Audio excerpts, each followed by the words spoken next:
اب اگر اس صدی کے اندر ہماری توانائی بڑھ گئی ہے، اس صدی میں ہماری توانائی اور ہماری طاقت اور قدرت بڑھ گئی ہے، تو پھر ہمارے دشمنوں میں بھی اضافہ ہے۔ تو ہمارے دشمن کیا کر رہے ہیں؟ ہمارے دشمنوں کے پاس دو طریقے ہیں، اور یہ اس کے اوپر رپورٹس تیار ہو چکی ہیں، اس پر ان کے ورکنگ ہو چکی ہے، اس پر انہوں نے اپنے محققین کو کام دے کر اس کا نتیجہ لے لیا ہے، اور اب دو سمتوں سے دو محاذ ایسے ہیں کہ جن پر تشیع کی مخالفت باقاعدہ کی جا رہی ہے۔ ایک محاذ ہے عزاداری کا محاذ، اور ایک محاذ ہے مرجعیت کا محاذ۔ دیکھیے، اس مسجد کے بھی اگر 5، 6، 8، 10، 12 انتظامی کمیٹی نہیں ہو نا، تو اس مسجد میں صفائی کرنے والا بھی نظر نہیں آئے گا۔ ہر ادارے میں اگر انتظامات کرنے والی کمیٹی نہ ہو، پھر اس کمیٹی کا ایک سربراہ ہوتا ہے۔ وہ ایک سسٹم ہے کہ اگر 15 آدمی ہیں انتظامات سنبھالنے کے لیے، تو ان میں کوئی ایک بڑا ہے۔ آپ کے اس سوسائٹی کے اندر اگر کوئی بڑا نہ ہو، آپ کے اسکول کے اندر کوئی بڑا نہ ہو، آپ کالج میں پڑھتے ہیں، آپ کے کالج کے اندر کوئی پرنسپل نہ ہو، کسی بھی ادارے کا اگر کوئی سربراہ نہ ہو، بڑا نہ ہو، انتظامیہ نہ ہو، تو وہ برباد ہو جاتا ہے نا۔ جب یہ ہر جگہ قاعدہ قانون جاری ہے، جب یہ ہر جگہ قاعدہ قانون جاری ہے کہ انتظامیہ ہونا ضروری ہے، سربراہ ہونا ضروری ہے، سرپرست ہونا ضروری ہے، تو یہ کیسے ممکن ہے کہ تشیع کا کوئی سربراہ نہیں ہو؟ اتنا بڑا نظریہ، اتنا مضبوط نظریہ، اور اتنا روب دار نظریہ، اور اس وقت حاکم نظریہ، تمام نظریات کے اندر حاکم نظریہ اگر ہے تشیع کا، تو یہ کیسے ممکن ہے اس کا کوئی بڑا نہ ہو؟ اپنے آپ کو دھوکہ نہ دیں وہ افراد، اور نہ ہی اپنے آپ کو دھوکہ دے کے کسی اور کو دھوکہ دیں، جو یہ کہہ کر جذباتی باتیں کرتے ہیں، احساساتی باتیں کرتے ہیں کہ ہمیں کسی بھی بڑے کی ضرورت نہیں ہے، ہمارا امام موجود ہے۔ یہ احساساتی باتیں ہیں، یہ جذباتی باتیں ہیں۔ ہم ایک واضح اور روشن نظریہ رکھتے ہیں کہ ہمارا امام غیبت میں ہے، ہم عصر غیبت میں زندگی گزار رہے ہیں، ہم جس دور میں زندگی گزار رہے ہیں وہ عصر غیبت ہے، ہمارے امام پردہ غیبت میں ہیں۔ اور اگر کوئی یہ کہتا ہے کہ میں امام سے ڈائریکٹ پوچھ سکتا ہوں، تو وہ ظہور کا اعلان کر رہا ہے، یعنی اس فرد کے اوپر امام کا ظہور ہو چکا ہے۔ وہ یہ کہہ رہا ہے کہ میرے اوپر امام کا ظہور ہو گیا ہے، میں تو امام سے ڈائریکٹ پوچھ سکتا ہوں۔ تم اگر امام سے ڈائریکٹ پوچھ سکتے ہو تو تمہاری الجھنیں بتا رہی ہیں کہ تمہارا کوئی تعلق امام سے نہیں ہے۔ تمہاری زندگی میں اوٹ پٹا، تمہاری زندگی میں موش و گربا، تمہاری زندگی کے اندر نیلا پیلا رنگ، تمہاری زندگی میں بدلتے ہوئے طور طریقے بتا رہے ہیں کہ تمہارا کوئی تعلق امام سے نہیں ہے۔ سب سے زیادہ تو مضطرب تم ہی ہو جو تم دعوے دار ہو کہ کسی طرح میں کسی بڑے کی ضرورت نہیں ہے۔ ہم عصر غیبت کے اندر زندگی گزار رہے ہیں، اور عصر غیبت کا مطلب یہ ہے کہ ہمارے امام پردہ غیبت میں ہیں۔ سوال کرنا چاہوں گا اپنے محترم سننے والوں سے، ہمارا سب سے بڑا اعتراض جمہور مسلمین سے کیا ہے؟ مسلمانوں کی اکثریت سے ہمارا سب سے بڑا اعتراض کیا ہے؟ مسلمانوں کی اکثریت سے ہمارا سب سے بڑا اعتراض یہ ہے کہ نبی مکرم اپنے بعد کسی کو اپنا جانشین بنا کر گئے یا نہیں گئے؟ ہمارا کہنا یہ ہے کہ نبی اپنے بعد امت کے اوپر ایک جانشین بنا کر گئے، رہنما بنا کر گئے، خلیفہ بنا کر گئے، مولا بنا کر گئے۔ اور ہمارے اکثر مسلمانوں کا کہنا یہ ہے کہ نبی اپنے بعد کسی کو مسلمانوں کا حاکم بنا کر نہیں گئے۔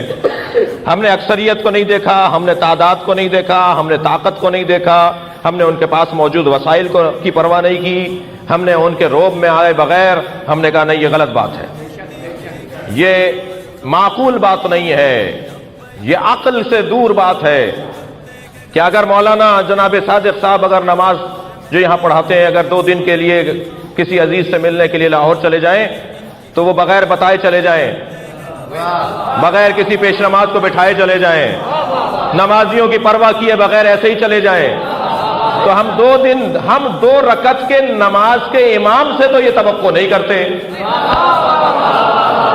اور جو پوری کائنات کا امام ہے وہ چھوڑ کر جا رہا ہے بغیر سرپرست کے، تو کسی کو چھوڑ کر گیا ہے، وہ عقل نہیں مانتی۔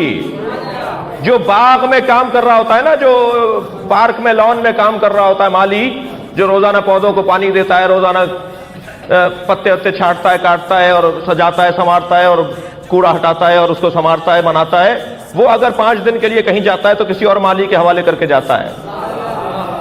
ہسپتال کا ڈاکٹر اگر چھٹی پہ جاتا ہے تو کسی ڈاکٹر کے حوالے کر کے جاتا ہے. جی جج اگر کہیں جاتا ہے تو اپنی جگہ کسی کو بٹھا کے جاتا ہے کہ آئندہ آپ کیس سنیں گے. دنیا کا کوئی شعبہ ایسا نہیں ہے کہ وہ جائے اور اپنے بات کسی کو چھوڑ کر نہ جائے. مسلمان کہتے ہیں کہ پیغمبر کسی کو چھوڑ کر نہیں گئے. اب یہ مسلمانوں کی عقل پر رویا جائے یا ہنسا جائے؟ تو ہمارا کیا اعتراض ہے؟ ہم نے کہا نہیں، یہ معقول نہیں ہے. پیغمبر چھوڑ کر گئے، اور پیغمبر چھوڑ کر پیغمبر نے جتنا اپنی نبوت پر اصرار کیا، اظہار کیا، تاکید کی، روشن کیا اپنی نبوت کو، اس کے برابر ہی اپنے ولی، اپنے وصی، اپنے خلیفہ کی ولایت اور خلافت کو روشن کیا. یعنی میں تو یہ بھی کہتا ہوا گزر جاؤں کہ اعلان نبوت سے پہلے اعلان ولایت علی کو بیان کیا.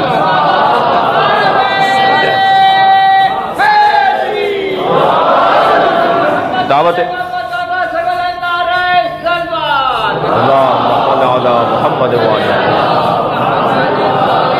دعوت ذوالعشیرہ میں کیا ہوا ہے؟ دعوت ذوالعشیرہ میں اپنے اعلان سے پہلے فرمایا کون ہے جو میرے اس مشکل کام میں میری مدد کرے گا؟ کون ہے جو میری اس مشکل امر کے اندر، میرے اس مشکل امر میں میری مدد کرے گا؟ فرمایا جو میری مدد کرے گا وہی میرا خلیفہ ہوگا، میرا وزیر ہوگا، میرا جانشین ہوگا. جی تو اپنے اعلان سے پہلے میرے مولا علی کی ولایت کا اعلان کیا نبی نے دعوت ذوالعشیرہ میں.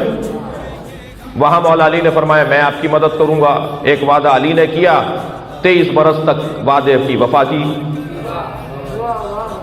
اور نبی نے ایک وعدہ کیا تھا کہ جو میری مدد کرے گا وہ میرا خلیفہ ہوگا. یا رسول اللہ، علی نے تو اپنے وعدے کی وفا 23 برس تک کر دی، آپ بھی تو اپنے وعدے کی وفا کیجئے. تو یہ غدیر کے میدان میں نبی وعدے کی وفا ہی تو کر رہے ہیں. من کنت مولا فہذا علی مولا. تو ذرا غور فرمائیں کہ نبی مکرم اپنے بعد اعلان کر کے گئے. بہت واضح اور روشن اعلان ہے مولا علی کی ولایت کا.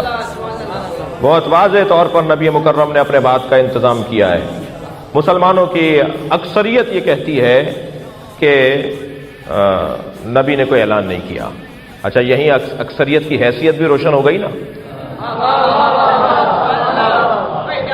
یہ کوئی دلیل نہیں ہے کہ کوئی اکثریت میں ہے تو وہ حق پر ہوگا. اکثریت میں ہونا حق پر ہونے کی دلیل نہیں ہے، حق پر ہونا حق پر ہونے کی دلیل ہے. اعرف الحق تعرف اہلہ. مولا علی فرما رہے ہیں حق کو پہچان لو، اہل حق خود سمجھ میں آ جائیں گے. خبردار توجہ ہے.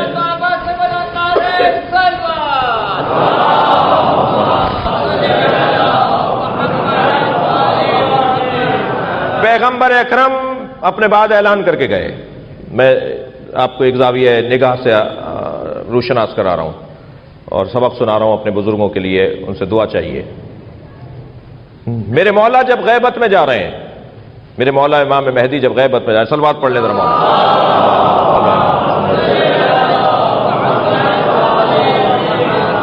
جب غیبت میں جا رہے ہیں تو کوئی سسٹم دے کر گئے، کوئی نظام دے کر گئے یا نہیں؟